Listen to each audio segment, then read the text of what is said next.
તમારો વધારે સમય નહીં લો, કારણ કે અમે છાંયે બેઠા છીએ ગુરુજનો અને તમે તડકે બેઠા છો.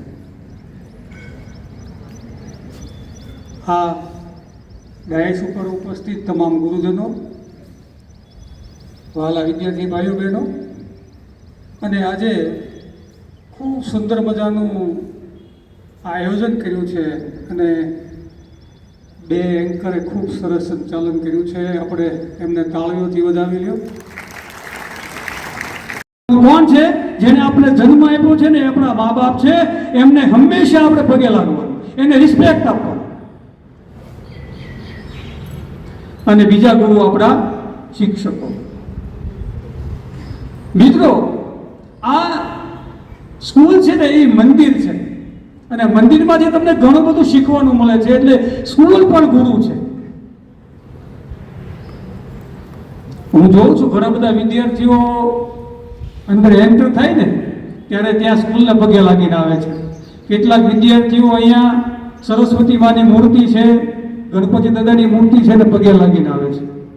ખૂબ સારી વસ્તુ છે. અને કેટલાક લોકો ભગવાન પાસે માગે છે. મિત્રો, ખાલી તમે દર્શન કરો ને એટલે ભગવાન આપોઆપ આપે છે, માગવાની કોઈ જરૂર નથી. એટલે પહેલા આપણા મા બાપ આપણા ગુરુ છે, પછી આપણા શિક્ષકો ગુરુ છે, અને ત્રીજા ગુરુ જે છે ને એ કોઈ પણ હોઈ શકે, કોઈ પણ ઉંમરના હોઈ શકે. હું માની લ્યો કે આ સ્કૂલનો પ્રિન્સિપલ છું, પણ મિત્રો તમારામાંથી પણ મને કંઈક શીખવાનું મળતું હોય તો તમે મારા ગુરુ છો. તમારી સાથેના સંવાદમાં, તમારી સાથેના ડીલિંગમાં ઘણી વખત એવું બનતું હોય છે મિત્રો, તમારી પાસેથી હું શીખું છું તો તમે મારા ગુરુ છો. આપણને સારા રસ્તે શીખવવા માટે, સદગુરુ માટે થઈને આપણને કોઈ જ્ઞાન આપે નહીં આપણા ગુરુ. જો સાંભળજો મારો શબ્દ, સદગુણો માટે, હો, સત્કાર્ય માટે.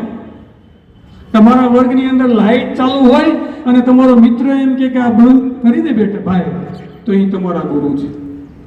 તમારી સ્કૂલની અંદર પાણીનો નળ ચાલુ હોય અને તમારો મિત્ર એમ કે ભાઈ આ બેન બંધ કરી દે, આ તમારો ગુરુ છે. આપણી જાહેર મિલકતો, શાળા કે કોઈ પણ જાહેર મિલકતોને આપણે નુકસાન કરતા હોઈએ અને જે અટકાવે ને એ આપણો ગુરુ. આપણે એને સાથ આપીએ તો એ આપણો ગુરુ નથી.